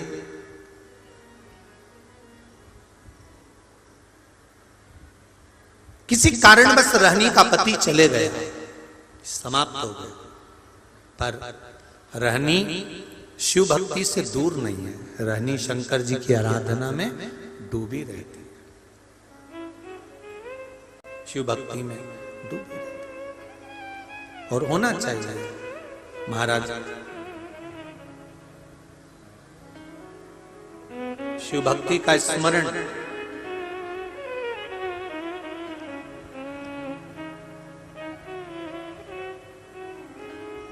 होते रहना चाहिए। रानी शिव भक्ति में लगी रहती। शिव शंकर भोलेनाथ ओ नाथ, तेरा डमरू बाजे पर्वत पर। शिव शंकर भोलेनाथ ओ नाथ, तेरा डमरू बाजे पर्वत पर। शिव शंकर भोलेनाथ ओ नाथ, तेरा डमरू बाजे पर्वत पर। शिव शंकर भोलेनाथ भोलेनाथ, तेरा डमरू बाजे पर्वत पर। शिव शंकर भोलेनाथ ओ नाथ, तेरा डमरू बाजे पर्वत पर। शिव शंकर भोलेनाथ ओ नाथ, तेरा डमरू बाजे पर्वत पर। तेरा डमरू बाजे पर्वत पर। तेरा डमरू बाजे पर्वत पर। तेरा डमरू बाजे पर्वत पे। तेरा डमरू बाजे पर्वत पे। ओ शिव शंकर भोलेनाथ ओ नाथ, तेरा डमरू बाजे पर्वत पे। शिव शंकर भोलेनाथ ओ नाथ, तेरा डमरू बाजे पर्वत पे। जय हो।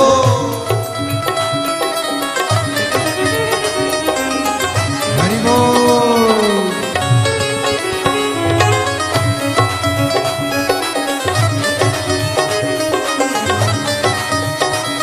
सभी पंडाल, चाहे आसपास के ये 1 2 3 4 5 पंडाल लिए, और पीछे जो बड़े बड़े शेड लगे हुए, टीन शेड 6 7 नंबर के जितने भी लगे, सभी पंडाल में दोनों हाथों से जय हो।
जटा में गंगा बहती है, तेरी जटा से गंगा बहती है, तेरी जटा से गंगा बहती है, तेरी जटा से गंगा बहती है, तेरी जटा से गंगा बहती है, तेरी जटा से गंगा बहती है। ओ जिसमें नहा रहा संसार संसार, तेरा डमरू बाजे पर्वत पे शिव शंकर भोलेनाथ ओ नाथ, तेरा डमरू बाजे पर्वत पे। ओ शिव शंकर भोलेनाथ ओ नाथ, तेरा डमरू बाजे पर्वत पे शिव शंकर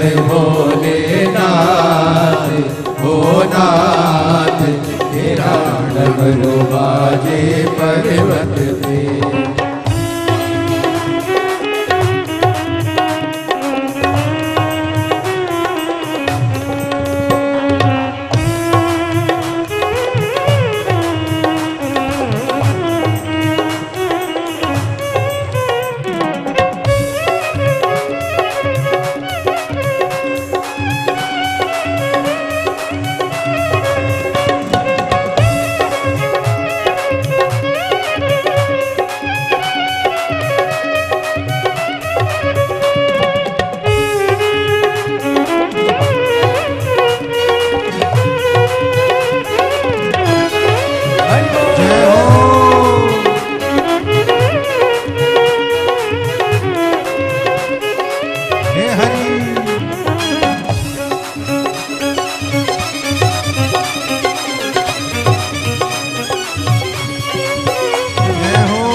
तेरे गले में नाग है काला सा, तेरे गले में नाग है काला सा, तेरे गले में नाग है काला सा, तेरे गले में नाग है काला सा, ओ तेरे गले में नाग है काला सा, तेरे गले में नाग है काला सा, ओ जिससे डर जाए संसार संसार, तेरा डमरू बाजे पर्वत पे शिव शंकर भोलेनाथ ओ नाथ, तेरा डमरू बाजे पर्वत पर।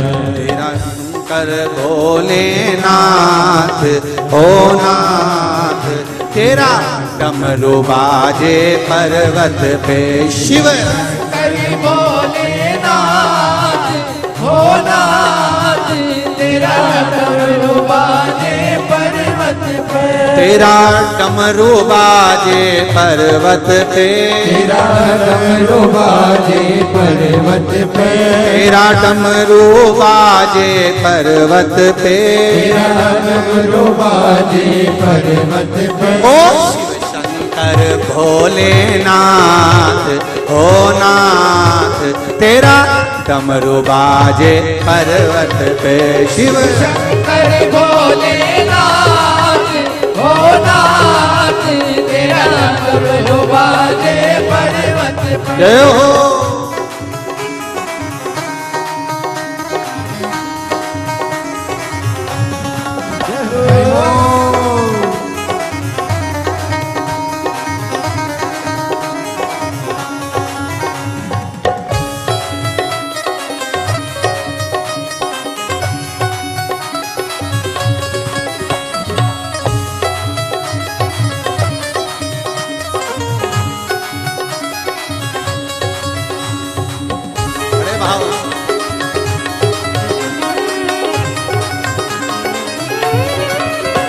पीछे वाले भी दोनों हाथों से बड़े आनंद के साथ।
तेरे हाथों में त्रिशूल सोहे रहा, तेरे हाथों में त्रिशूल सोहे रहा, तेरे हाथों में त्रिशूल सोहे रहा, तेरे हाथों में त्रिशूल सोहे रहा। दुष्टों का करे संगार संगार। तेरा डमरू बाजे पर्वत पे शिव कर भोलेनाथ हे नाथ, तेरा डमरू बाजे पर्वत पे। शिव शंकर भोलेनाथ ओ नाथ, तेरा डमरू बाजे पर्वत पे। शिव शंकर भोलेनाथ हो नाथ, तेरा डमरू बाजे पर्वत पे। तेरा डमरू बाजे पर्वत पे, तेरा डमरू बाजे पर्वत पे। तेरा डमरू बाजे पर्वत पे। डमरू बाजे पर्वत पे। ओ शिव शंकर भोलेनाथ ओ नाथ, तेरा डमरू बाजे पर्वत पे। शिव शंकर भोलेनाथ हो नाथ, तेरा डमरू बाजे पर्वत पे। शिव शंकर भोलेनाथ ओ नाथ, तेरा डमरू बाजे पर्वत पे। शिव शंकर भोलेनाथ हो नाथ, तेरा डमरू बाजे पर्वत पे। तेरा डमरू बाजे पर्वत पे। तेरा डमरू बाजे पर्वत पे। तेरा डमरू बाजे पर्वत पे। तेरा डमरू बाजे पर्वत पे। आर महादेव अपने स्थान पर बैठकर भगवान शिव से अपने दिल की बात कहें, हृदय से कहें। बाबा मेरी ये कामना है, आप पूर्ण करिएगा। अपनी जगह पर बैठकर शिव महापुराण के मूल मंत्र का जप करिए बड़े आनंद के साथ। श्री शिवाय नमस्तुभ्यं, श्री शिवाय नमस्तुभ्यं, श्री शिवाय नमस्तुभ्यं, श्री शिवाय नमस्तुभ्यं, श्री शिवाय नमस्तुभ्यं। भोला सब दुख काटो मारा, ओ भोला सब दुख काटो मारा। शिव शंकर जपो तेरी माला, भोले बाबा जपो तेरी माला। भोला सब दुख काटो मारा, ओ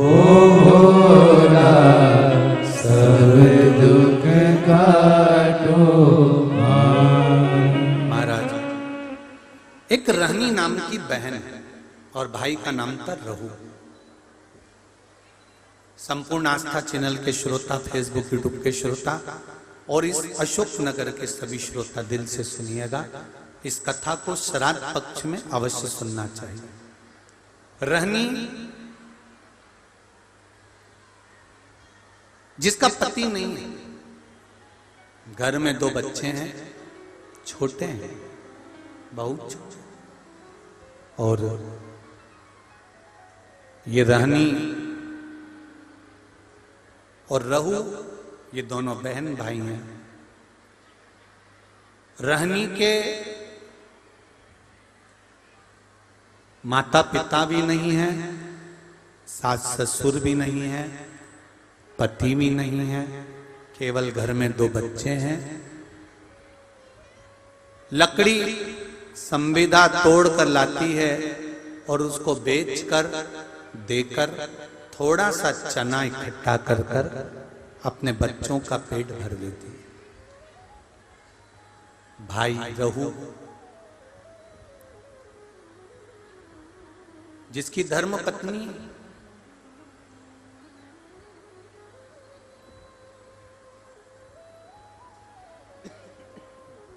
थोड़ी प्रीतता ससुराल में कम थी। एक बात का थोड़ा स्मरण रहे अपने जीवन में। मेरा बेटियों से, माताओं से एक निवेदन पहले भी रहा है, आज फिर करते हैं कि जब आपका मंगल विवाह हो जाए, शादी हो जाए, विवाह के बाद में प्रयास करना कि इस शरीर को, इस मन को, चित्त को मायके से ज्यादा ससुराल में लगाने का प्रयास करना, तो कोई घर नहीं टूटे।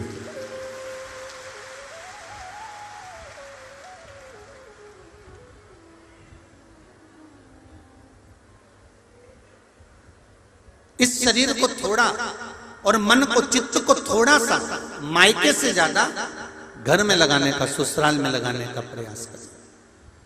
हम मना नहीं करते, माता पिता जब तक जिंदा हैं तब तक बेटी को माता पिता के प्रति प्रेम रखना चाहिए।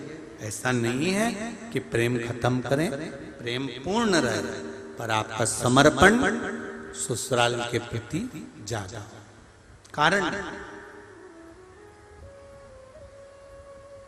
कारण क्या होता है?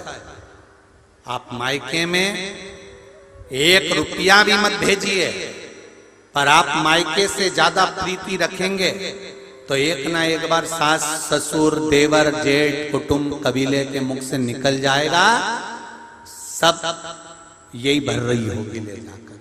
और भले बेचारे मायके वाले अपना गुजारा खुद कर रहे हैं, जैसे तैसे अपने जीवन को जी रहे हैं, पर एक इल्जाम लग जाता है कि ये दे रही है। इसलिए प्रीतता रखो, पर थोड़ी। रहनी अपने मायके से ज्यादा प्रीतता नहीं रखती। भाई रहू का बड़ा प्रेम था भाभी घर में। अब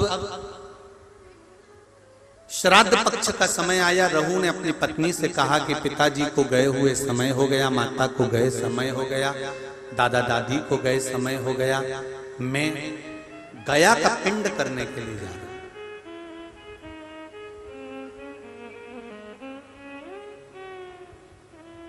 प्रयागराज, काशी, गया, यहां पिंड देकर मैं पुनः वापस आऊंगा और शिव जी की आराधना कर कर अपन भजन करेंगे, कीर्तन करेंगे, स्मरण करेंगे। तुम एक काम करना, अपनी धर्म पत्नी से रहू कहता है कि किसी ब्राह्मण को बुलाकर मैं जहां जहां पिंड दान करने के लिए जाऊं, आप दादा दादी के श्राद्ध में, माता पिता के श्राद्ध में किसी ब्राह्मण को बुलाकर भोजन करा दें। किसी ब्राह्मण को बुलाइएगा, भोजन कराइएगा। जब ये सुना तो धर्मपत्नी ने कहा, सुनो स्वामी, ब्राह्मण को भोजन करने बुलाऊं और ब्राह्मण अपने घर में ना आए, उसका एक कारण था। जिस ब्राह्मणों के घर के पास रहू रहता था, रहू की धर्म पत्नी इतनी ज्यादा लड़ोकी थी, इतनी लड़ती थी कि जितने ब्राह्मण आसपास में रहते थे उनकी सबकी पत्नी से रहू की पत्नी का झगड़ा हो चुका था। तो ब्राह्मण भोजन करने इसके घर में नहीं आए।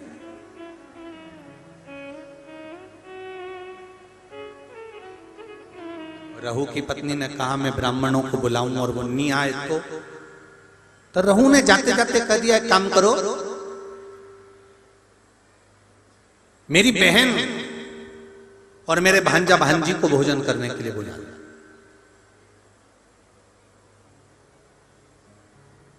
सनातन धर्म के अंतर्गत एक भांजे को या एक भांजी को भोजन कराना मतलब 100 ब्राह्मण को भोजन कराने के बराबर है। सनातन धर्म की रीति है ये महाराज। एक भांजे को या एक भांजी को भोजन कराना 100 ब्राह्मण को भोजन कराने के बराबर है। तो तुम एक काम करो, मेरी बहन रहनी को बुलाओ और अपने भांजा भांजी को बुलाओ, क्योंकि भांजा भांजी छोटे हैं, अकेले आ नहीं सकते, उनको बुलाकर भोजन कराओ। अब पति ने कहा कि तुम उनको भोजन करा देना और पति चले गया। धर्म पत्नी इतनी विचित्र थी कि उसने अपनी ननंद को बुलाया तो सही, पर भांजा भांजी को मना करवा दिया कि उनको लेकर मत आना, और भोजन करने के लिए ननंद को नहीं बुलाया, भोजन का काम करने के लिए ननंद को बुलाया और निमंत्रण मायके वालों को दे दिया कि श्राद्ध में मेरे दादाजी का श्राद्ध है, माता पिता का श्राद्ध है, आप सब आओ। मायके वाले श्राद्ध का भोजन करने आ गए। ननंद को निमंत्रण देकर बुलाया, जी आपकी माताजी और पिताजी का श्राद्ध है, अगर आप नहीं आओगी तो श्राद्ध में अच्छा नहीं लगेगा। ननंद आई और ननंद ने आने से पहले अपने बच्चों से कहा कि मैं नाना के घर जा रही हूँ।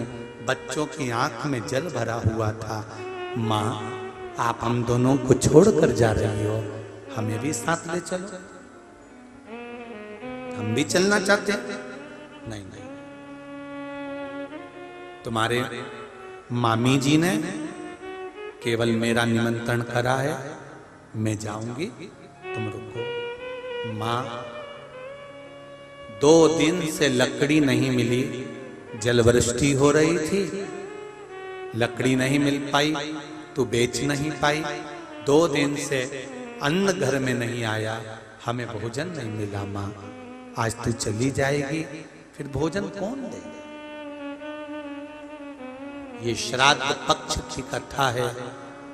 जो नारी जो पुरुष इसको दिल से सुन लेता है, इसलिए आपको सालासर जी में कहा था ये तर्पण शिव महापुराण की कथा है। जितने भी भारत भूमि के देश और विदेश में बैठकर लोग इस कथा को सुन रहे हैं, 7 दिन प्रतिदिन नूतन तर्पण शिव महापुराण की कथा को सुनो और अपने पूर्वजों को आपने तर्पण करा ना करा, पिंड दिया ना दिया, ब्राह्मण भोज कराया ना कराया, 1 बजे से 4 बजे तक अगर शिव महापुराण की कथा दिल से सुन ली तो पूर्वजों को सब प्राप्त हो जाएगा और उनकी मुक्ति। सुनो, बेटा बेटी कह रहे हैं, मां 2 दिन से भोजन नहीं मिला है, मां हम बहुत भूखे हैं।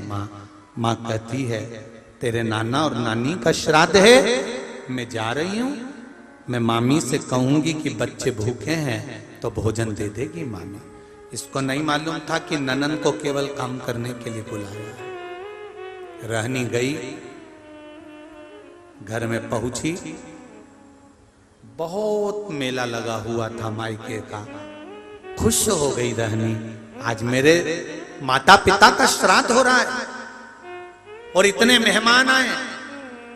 जब माता पिता के श्राद्ध में 10 ब्राह्मण, 20 ब्राह्मण, 25 ब्राह्मण भोजन करते हैं तो दुनिया की कोई ऐसी ननंद नहीं होगी जिसके चेहरे पर प्रसन्नता ना हो कि मेरे मायके में इतने लोग भोजन करते हैं, मुझे गर्व महसूस होता है, मुझे गर्व महसूस होता है इतने लोग भोजन करते हैं मेरे मायके में। मेरे जब दादाजी का श्राद्ध होता है, हमारे यहाँ सारे ब्राह्मण आते हैं, इतने लोगों को बुलाया जाता है, इतने रिश्तेदार आते हैं, ननंद खुश होती है, आंख में जल नहीं भरता ननंद को, रहनी की आंख में खुशियों के अश्रु आ गए।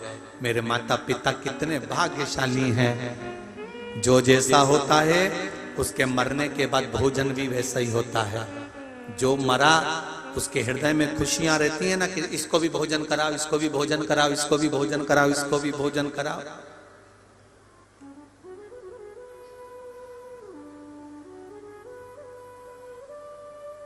ये जो मिला है ये आपका नहीं है, ये आपके पूर्वजों का है।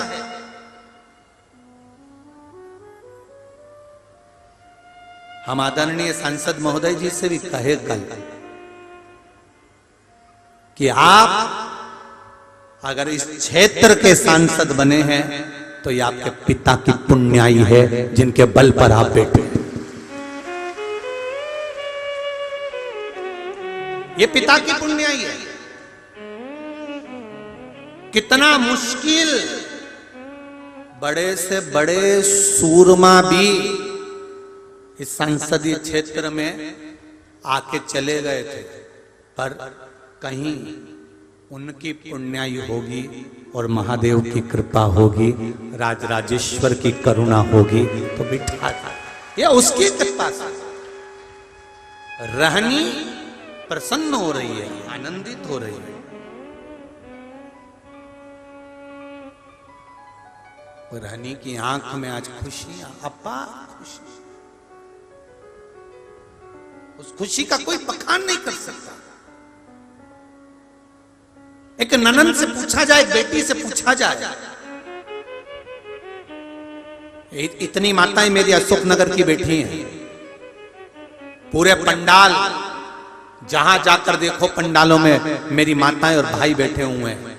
मैं इन माताओं में से पूछना चाहूंगा, ये भी किसी ना किसी की ननंद है, इन सब से पूछना चाहूंगा, तुम्हारे मायके में जब भोजन होता होगा श्राद्ध का, और जब भाभी प्रेम से भोजन कराती होगी, 2 ब्राह्मण, 4 ब्राह्मण, 6 ब्राह्मण जब जीमते होंगे, ब्राह्मण के साथ में मेहमान भी जीमते होंगे, तो जितनी मेरी माएँ बैठी हैं, बेटियां बैठी हैं, नंदे बैठी हैं, इनके चेहरे पर प्रसन्नता होती कि नहीं होती? इनके चेहरे पर अलग प्रसन्नता आ जाती है कि हमारे यहाँ इतने जीवते हैं। ये जब किसी को बताती है ना तो बड़ी खुश होकर बताती है, हमारे यहाँ इतने लोग जीवते हैं, श्राद्ध आता है हमारे दादाजी का, हमारे काका जी का, तो हमारे यहाँ इतने जीवते हैं, हमारे यहाँ इतने लोग आते हैं, पूरे रिश्तेदारों को बुलाया जाता है, 25-50 लोग भोजन करते हैं, हमारी भाभी भोजन बनाती हैं, उनके सब भोजन बनाने के लिए हम भी लगते हैं, हमारे रिश्तेदार भी लगते हैं, सब भोजन बनाते हैं। और शिव महापुराण की कथा, स्कंद पुराण कहती है, नर्मदा पुराण, गर्ग संहिता, नारद पुराण, कूर्म पुराण, नरसिंह पुराण कहती है, स्वयं गरुड़ पुराण कहती है कि घर में जितनी माताएं रहती हैं, अगर वो घर में भोजन बनाती हैं श्राद्ध पक्ष में, और जितनी माताएं मिलकर भोजन बनाती हैं, जब वो जिमाती हैं तो केवल ससुराल वालों को उसका भाग नहीं मिलता, मायके वालों को भी उसका आधा भाग प्राप्त हो जाता है, जितनों के हाथ लग जाता है, जितनों के हाथ में। बड़ी प्रसन्न है रहना। रहू कहकर चले गया, जाओ। धर्म पत्नी ने जाकर निमंत्रण तो दिया है रहनी को, रहनी के बच्चों ने कहा आप अकेली जा रही हो मां, हमें लेकर नहीं, तुम्हारी मामी ने तुमको निमंत्रण नहीं दिया। शिव महापुराण की कथा कर रही है।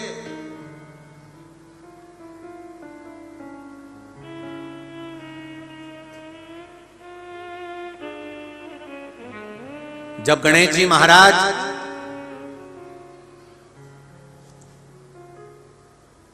अपनी धर्म पत्नी रिद्धि सिद्धि के साथ मिलकर किसी व्रत का उद्यापन उजमना करते थे, ये उद्यापन जितने व्रत आप लोग करती हैं माताएं, इसका जो उद्यापन करते हो ना, उद्यापन उजमना करना, उद्यापन करना, ये उजमना उद्यापन सबसे पहला किसने करा था? गणेश जी महाराज ने अपनी रिद्धि सिद्धि के साथ मिलकर सारे व्रतों का उद्यापन करा है।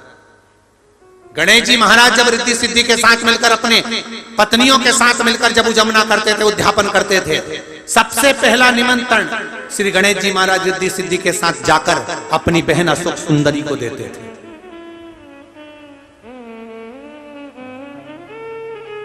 अशोक सुंदरी से जाकर कहते थे, और अशोक सुंदरी से एक बात जरूर कहते थे, बहन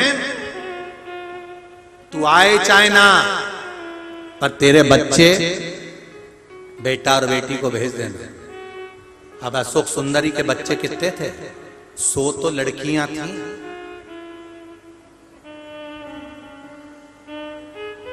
और लड़कों का क्रम ऐसे अशोक सुंदरी के इतने बेटा बेटी थे, तो गणेश जी कहते थे तू भले आ चाहे मत आ, पर तू एक काम करना, तेरे भांजा बेटा बेटी को हमारे यहाँ भेज देना भोजन करने के लिए। तो अशोक सुंदरी पूछती थी भैया गणेश से, गणेश क्या तुम ब्राह्मण को भोजन करने नहीं बुला रहे? हमने ब्राह्मण को निमंत्रण दिया है, अगर मान लो 10 ब्राह्मण को बुलाया, एक ब्राह्मण के यहाँ कोई काम अटक गया, जो ब्राह्मण हमारे यहाँ भोजन करने नहीं आया वो भूखा अपने घर पे रह गया, हमारा निमंत्रण हमने दिया, उसने स्वीकार कर लिया, उसके बाद भी नहीं आ पाया, तो उसका दोष हमको लगेगा।